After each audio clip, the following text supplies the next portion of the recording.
ఏపీలో ప్రభుత్వ విద్యా వ్యవస్థను భ్రష్టు పట్టించడమే లక్ష్యంగా కూటమి ప్రభుత్వం వేగంగా అడుగులు ముందుకు వేస్తోంది. సర్కారు పాఠశాలలు, ఇంటర్ కళాశాలల్లో ప్రమాణాలు క్షీణించేలా చేసి వాటిలో చదువుతున్న పిల్లల్ని ప్రైవేట్ బాట పట్టించడమే ధ్యేయంగా ప్రణాళిక రూపొందించి అమలు చేస్తోంది. ప్రభుత్వ కళాశాలలు ఏర్పాటు చేయాల్సింది పోయి అక్కడ ప్రైవేటుకు అవకాశం ఇస్తోంది.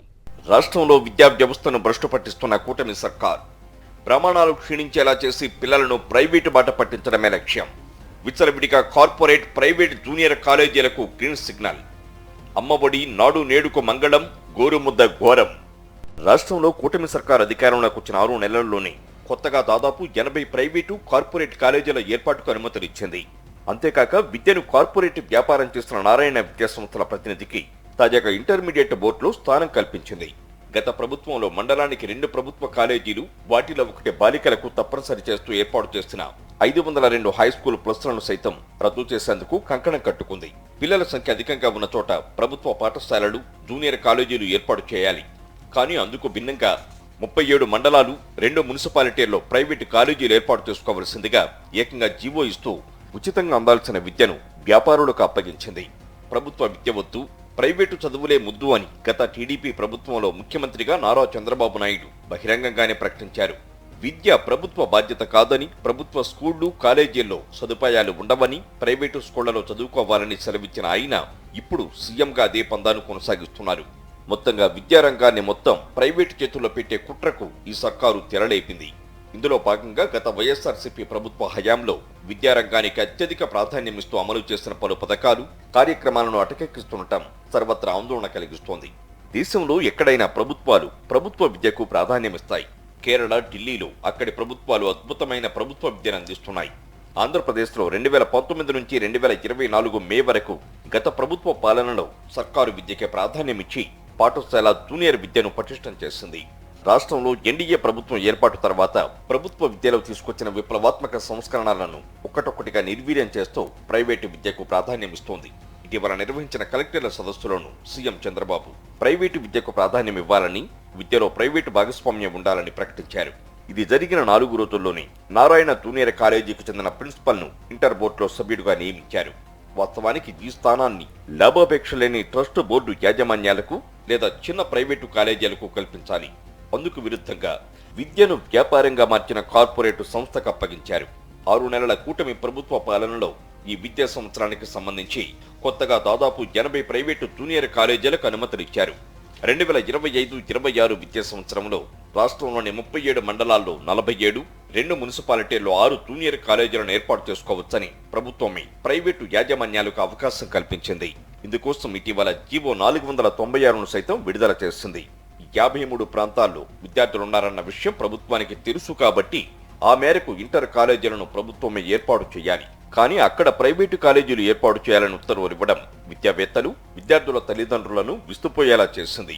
కాగా రాష్ట్రంలో ప్రభుత్వ యాజమాన్యంలో సుమారు 800 జూనియర్ కాలేజీలు ఉంటే 2200 వరకు ప్రైవేటు, కార్పొరేట్ కాలేజీలు ఉన్నాయి. వీటిలో అధికంగా నారాయణ, చైతన్యవే ఉన్నాయి. ప్రభుత్వ జూనియర్ కళాశాలల్లో గత విద్యా సంవత్సరంలో అప్పటి ప్రభుత్వం ఎంపీసీ, బైపీసీ విద్యార్థులకు ఐఐటి, నీటు శిక్షణను పైలట్గా ప్రారంభించింది. ఎంపిక చేసిన కాలేజీల్లో ఆసక్తి ఉన్న సీనియర్ లెక్చరర్లతో ప్రత్యేక తరగతులు నిర్వహించింది. అయితే ఈ విధానాన్ని మరింత మెరుగ్గా కొనసాగించాల్సిన ప్రస్తుత ప్రభుత్వం ప్రభుత్వ జూనియర్ కాలేజీల్లో ఐఐటి, నీటు శిక్షణ ఇచ్చే సామర్థ్యం ప్రభుత్వ లెక్చరర్లకు లేదని చెప్పి నారాయణ విద్యా సంస్థల సిబ్బందితో శిక్షణ కార్యక్రమాలు ఏర్పాటు చేసింది. తొలి దశలో కర్నూలు, నెల్లూరు, గుంటూరు, విశాఖపట్నం నగరాల్లో శిక్షణ ఇస్తున్నారు. ఆ నగరాల్లోని ప్రభుత్వ జూనియర్ కాలేజీలు, ఆయా నగరాలకు 5 నుంచి 10 కిలోమీటర్ల పరిధిలోని ప్రభుత్వ కాలేజీల ఎంపీసీ, బైపీసీ విద్యార్థులను అక్కడకు చేర్చారు. వారికి ప్రత్యేక ప్రవేశ పరీక్ష నిర్వహించి శిక్షణ ఇస్తున్నారు. ఒక్కో నగరం పరిధిలో 4 నుంచి 10 కళాశాలల వరకు ఉండగా అన్ని కళాశాలల్లోనూ ఇంటర్ మొదటి ఏడాది విద్యార్థులకు కామన్ ఎంట్రన్స్ నిర్వహించి ఒక్కో గ్రూపు నుంచి 25 నుంచి 40 మందిని ఎంపిక చేశారు. అంటే ప్రతిభ గల ప్రభుత్వ విద్యార్థులకు మాత్రమే నారాయణ సిబ్బంది శిక్షణ ఇస్తారు. వారు విజయం సాధిస్తే అది నారాయణ విజయంగా జమకట్టి మిగిలిన ప్రభుత్వ కాలేజీలను కార్పొరేట్ యాజమాన్యాలకే కట్టబెట్టేందుకు ఇప్పటి నుంచే ప్రణాళిక వేశారు. గత టీడీపీ ప్రభుత్వంలోనూ ఇదే పందాను అనుసరించారు. ప్రభుత్వ పాఠశాలల్లో పనిచేసే ఉపాధ్యాయులకు బోధనా సామర్థ్యాలు తక్కువగా ఉన్నాయని చెప్పి వారికి నారాయణ స్కూళ్ల సిబ్బందితో శిక్షణ తరగతులు ఏర్పాటు చేశారు. నాడు ఉపాధ్యాయుల నుంచి వ్యతిరేకత వచ్చినా నిర్బంధంగా అమలు చేశారు. ఇప్పుడు జూనియర్ కాలేజీల్లో లెక్చరర్లను పక్కన పెట్టి అదే విధానంలో విద్యార్థులను టార్గెట్ చేస్తున్నారు. రాష్ట్రంలో కూటమి సర్కారు అధికారంలోకి వచ్చింది మొదలు విద్యారంగంపై శీతకన్ను వేసింది. గత సర్కారు ప్రారంభించిన పథకాలు, కార్యక్రమాలను మరింత సమర్థవంతంగా కొనసాగించాల్సింది పోయి వాటి పునాదులు పెకిలిస్తూ నీరు గారుస్తోంది. తొలుత అమ్మఒడి పథకంపై కక్ష కట్టింది. ఒక ఇంట్లో ఎంతమంది పిల్లలుంటే అంతమందికి అమ్మకు వందనమంటూ ఏటా 15,000 చొప్పునిస్తామని ఎన్నికల ముందు చెప్పిన కూటమి నేతలు ఇప్పుడు చేతులెత్తేశారు. ఫలితంగా 45 లక్షల మంది తల్లులు, 84 లక్షల మంది పిల్లలు తీవ్ర ఇబ్బంది ఎదుర్కొంటున్నారు. స్కూళ్ల రూపురేఖలు మార్చేసిన నాడు నేడు పనులను మధ్యలో నిలిపివేశారు. పిల్లలకు అందించే మధ్యాహ్న భోజనం, జగనన్న గోరుముద్ద పేరును డొక్కా సీతమ్మ మధ్యాహ్న భోజనంగా మార్చి ఏజెన్సీలను రాజకీయ కక్షతో తొలగించారు.